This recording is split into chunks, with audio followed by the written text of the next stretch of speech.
Can you picture yourself trapped on a wooden ship for 8 months, watching your crewmates slowly lose their grip on reality one by one? Can you imagine the terror of realizing you might be next? Today, we're diving deep into the psychological nightmare that was life aboard colonial-era ships, and by the end of this video, you'll understand why most sailors never came back the same, if they came back at all. The human mind wasn't designed for the endless expanse of ocean that stretched beyond every horizon during the age of exploration. Between the 15th and 18th centuries, European powers launched thousands of expeditions across uncharted waters. But what history books don't tell you is the staggering mental toll these voyages took on the men who sailed them. Picture this. You're standing on a deck that measures barely 100 feet from bow to stern, surrounded by the same faces day after day, month after month. The Portuguese documented that voyages to India averaged 7 to 9 months each way. Spanish treasure fleets crossing to the Americas took 3 to 4 months under ideal conditions. But nothing about these journeys was ideal. The smell of unwashed bodies, mixed with rotting food and human waste, created an atmosphere that assaulted every sense. The constant creaking of wood, the endless slapping of waves against the hull, and the repetitive commands barked by officers created a symphony of monotony that drove men to madness. And the isolation grew deeper each day. Observe the first signs that appeared within weeks of leaving port. Sailors began talking to themselves, having full conversations with imaginary companions, or addressing dead relatives as if they were standing right there on deck. Ship logs from the 1580s describe crewmen who refused to sleep because they claimed to hear voices calling their names from beneath the waves. Dr. James Lind, the Scottish physician who later studied scurvy, noted that mental deterioration often preceded physical symptoms by weeks. Men would stare at the horizon for hours without blinking, their eyes tracking movement that wasn't there. Others developed obsessive behaviors, counting the same rope knots over and over, or arranging and rearranging their meager possessions in precise patterns. The Portuguese called it mal do mar do espírito, the soul sickness of the sea, and this was just the beginning. Smell the toxic mix of fear and superstition that permeated every corner of these floating prisons. In an age when mental illness was attributed to demonic possession or divine punishment, sailors had no framework for understanding what was happening to their minds. They created elaborate explanations for their deteriorating sanity: curses from abandoned women, vengeful spirits of drowned sailors, or punishment for sins committed on land.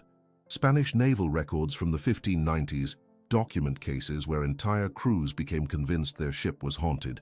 Men reported seeing phantom sailors working the rigging at night, hearing ghostly orders shouted from empty passages, or witnessing their own reflections moving independently in still water. The line between reality and hallucination blurred until it disappeared entirely. Sleep deprivation accelerated the descent into madness. Sailors worked in 4-hour shifts around the clock, never getting more than a few hours of uninterrupted rest.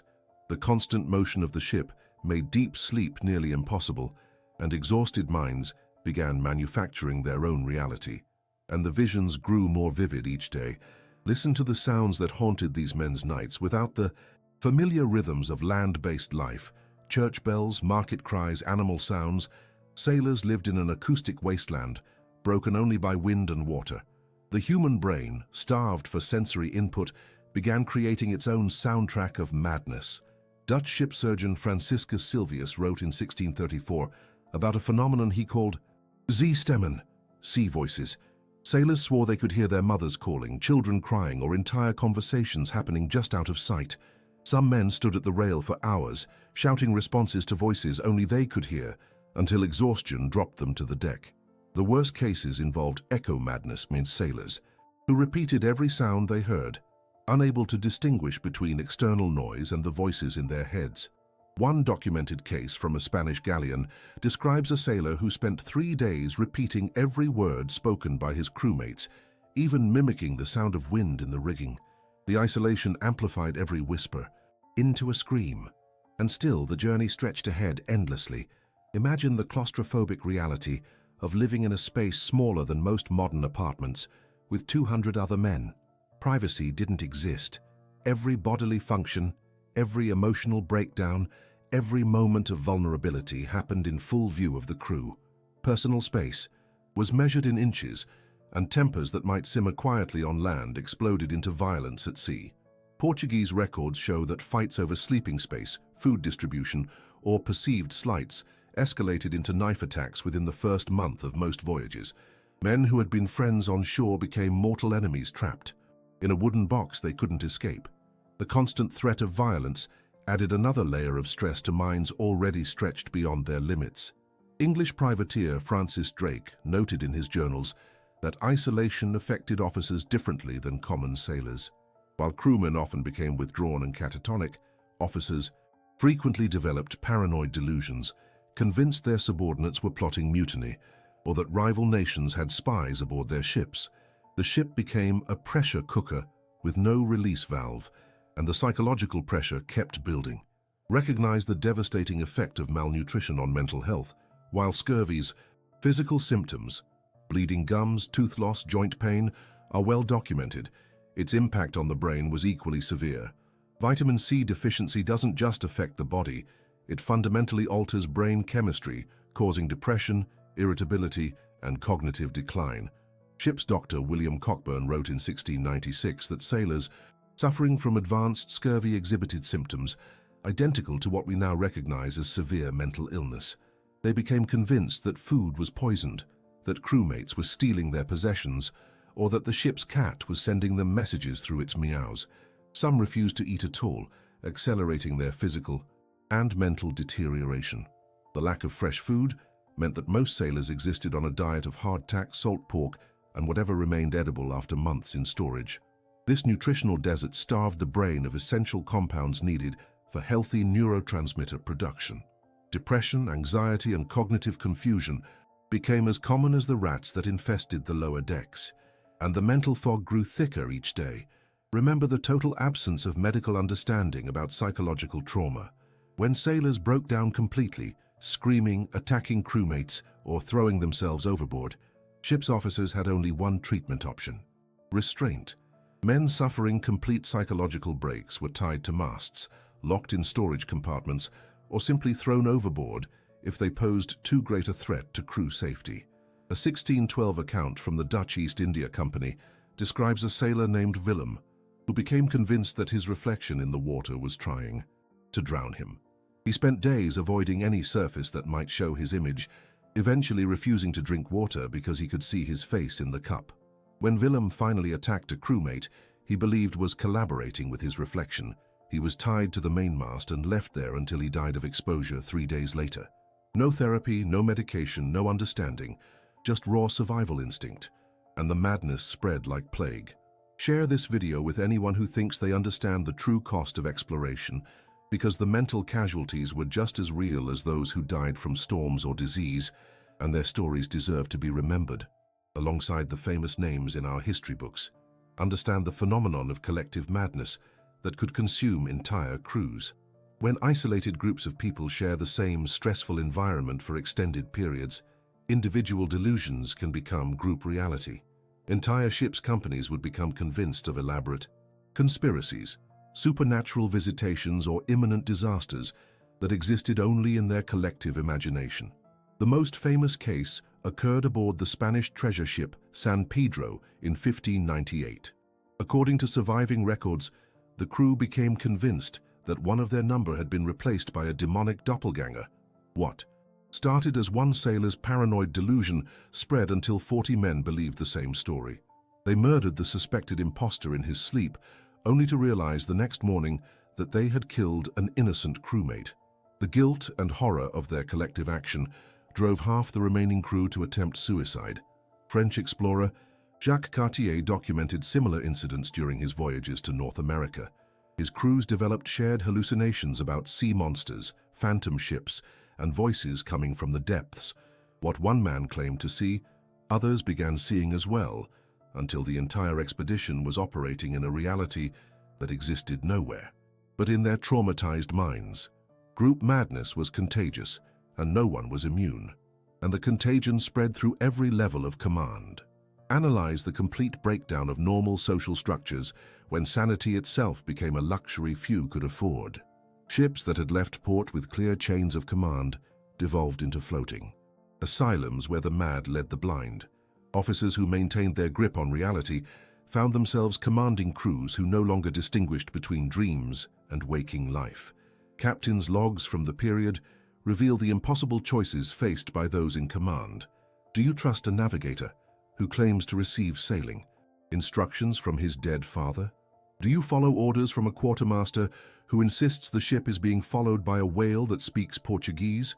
When madness became the norm rather than the exception, deciding who was reliable enough to trust with the ship's safety became an exercise in choosing between various degrees of insanity. The Spanish developed a practice called confesión de mar, sea confession, where sailors who felt their sanity slipping would confess their delusions to the ship's priest before they became dangerous. Records show that up to 60% of crew members on long voyages requested these confessions, desperately trying to anchor themselves to reality through religious ritual.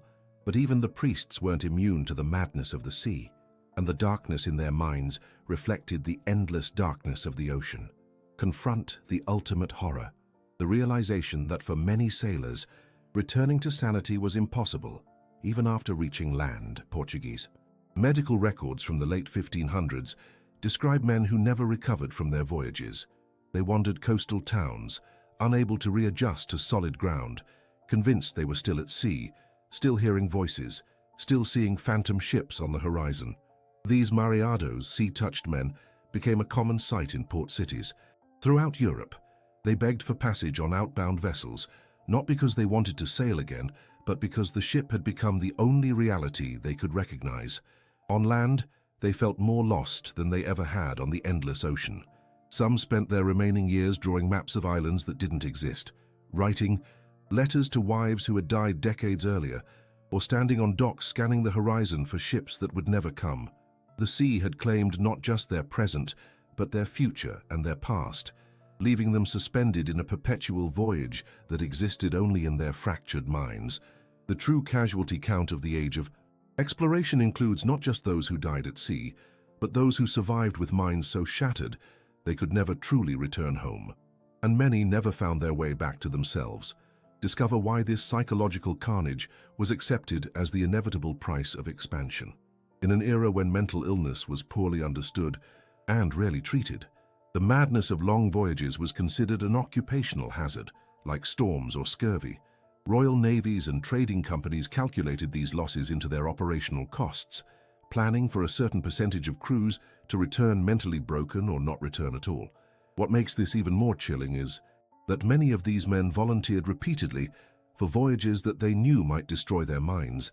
Poverty, criminal records, or simply the lack of other opportunities drove them back to sea, despite having witnessed what it did to their crewmates and themselves. The economic pressures of early capitalism turned psychological destruction into a renewable resource.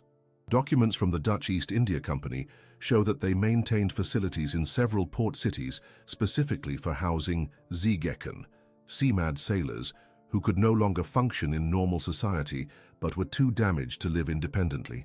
These institutions were not hospitals but warehouses for broken minds, places where the human cost of global commerce could be hidden from public view. The profits of empire were built on a foundation of shattered sanity, and the cycle continued with each new generation of sailors. Conclude with this sobering truth: the 90% figure in our title isn't hyperbole. It's a conservative estimate, based on historical records that likely undercount the true psychological casualties. When you factor in those who returned with what we would now recognize as severe PTSD, chronic depression, anxiety disorders, and other mental health conditions, the percentage of sailors who came back psychologically, unchanged, approaches zero. Every successful voyage of discovery, every cargo of spices or precious metals, every territorial claim that built the modern world came at the cost of human minds sacrificed to the endless expanse of ocean. The maps we admire and the trade routes we study were drawn in more than ink. They were traced in the neural pathways of thousands of men whose sanity was considered acceptable collateral damage in the pursuit of gold and glory. Today, we have therapists, medications, and support systems for those who experience trauma. But for 3 centuries, the men who connected continents and built global empires had only their own fractured minds to depend on, and the silence of the sea to drive them deeper into madness. The next time you see a map of the world, remember that it was drawn not just by brave explorers and skilled navigators, but by broken men who paid for every mile with pieces of their souls, and whose voices still echo across the centuries in the wind that fills our sails. Did you survive this journey into the darkest corners of maritime history? Leave a comment below telling us which aspect of psychological breakdown at sea was most shocking to you. And don't forget to check out the video and playlist that are about to appear on your screen.